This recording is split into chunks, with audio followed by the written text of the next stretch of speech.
Manood,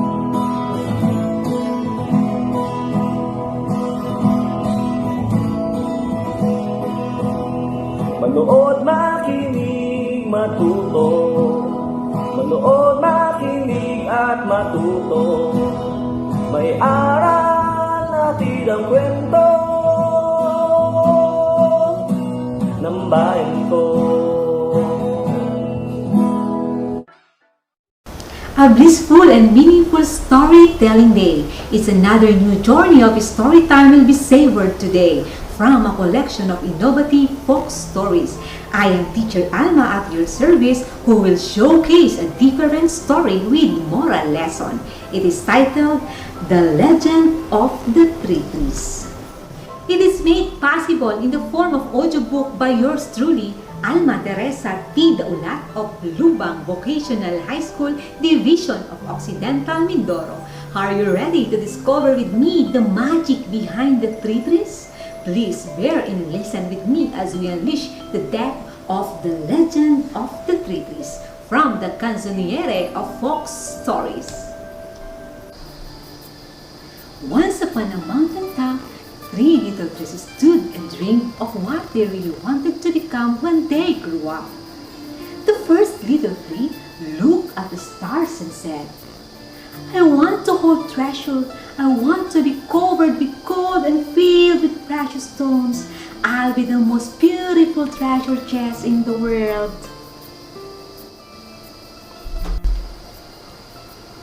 The second little tree looked out at the small stream trickling by on its way to the ocean. I want to be traveling mighty waters and carrying powerful kings. I'll be the strongest ship in the world.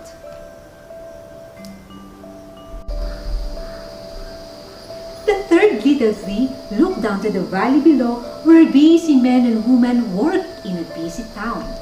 I want to leave the mountain Tabarol.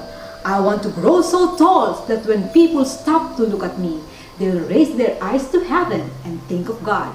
I will be the tallest tree in the world.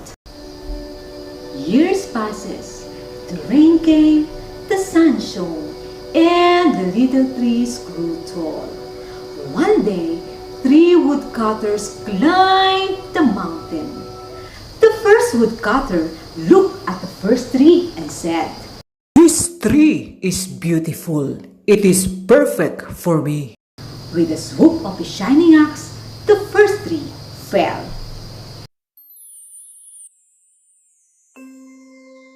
Now I shall be made into a beautiful chest. I shall behold wonderful treasure. The first tree said. The second woodcutter looked at the second tree and said, This tree is strong. It is perfect for me. With a swoop of his shining axe, the second tree fell. Now I shall sail mighty waters, thought the second tree. I shall be strong ship for mighty king. The third tree felt her heart sink when the last woodcutter looked her way. She stood straight and tall and pointed to heaven. But the woodcutter never even looked up. Any kind of tree will do for me, he muttered. With a swoop of his shining axe, the third tree fell. The first tree rejoiced when the woodcutter brought her into a carpenter's shop, but the carpenters fashioned the tree into a feed box for animals. The once beautiful tree was not covered with gold nor with treasure. She was coated with the sawdust and filled with hay for hungry farm animals. The second tree smiled when the woodcutter took her in a shipyard. But no mighty sailing ship was made that day. Instead, the one strong tree was hammered and sewed into a simple fishing boat. She was too small and too weak to sail on an ocean or even a river. Instead, she was taken to a little lake. The third tree was confused when the woodcutter cut her into strong beams and left her in a lumber yard. What happened? The once tall tree wondered. all I ever wanted was to stay on the mountaintop and point to God. Many, many days and nights passed. The trees nearly forgot their dreams. But one night, golden starlight poured over the first tree as a young woman placed her newborn baby in the feed box. I wish I could make a cradle for him, her husband whispered. The mother squeezed his hand and smiled as the starlight shone on the smooth and sturdy wood. This manger is beautiful, she said. And suddenly, the first tree knew he was holding the greatest treasure in the world. One evening, a tired traveler and his friends crowded in the old fishing boat. The traveler fell asleep as the second tree quietly sailed out into the lake. Soon, a thundering and thrashing storm arose. The little tree shuddered. She knew she did not have the strength to carry so many passengers safely through the wind and the rain. The tired man awakened. He stood up, he stretched out his hand and said, "Peace!" The storm stopped as quickly as it had begun. And suddenly, the second tree knew he was carrying the King of heaven and earth.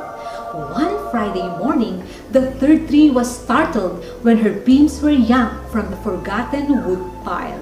She flinched as she was carried through an angry, jeering crowd. She shuddered when soldiers nailed a man's hand to her. She felt ugly and harsh and cruel. But one Sunday morning, when the sun rose and the earth trembled with joy beneath her, the third tree knew that God's love had changed everything. It had made the third tree strong. And every time people thought of the third tree, they would think of God. That was better being the tallest tree in the world.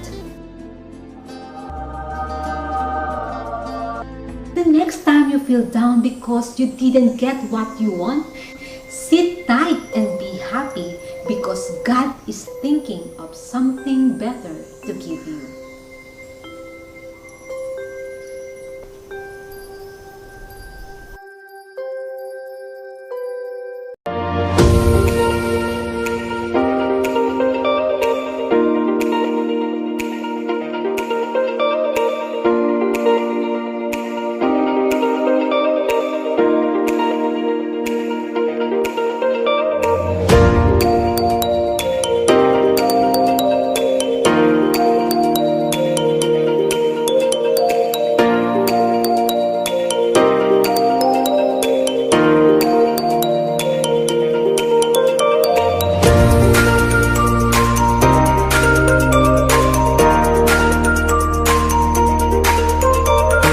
Ang kaban ng mga kwento ng bayan ko ay mula sa amin ng Bureau of Learning Resources at ng mga Learning Resources Management Section ng Kagawaran ng Edukasyon.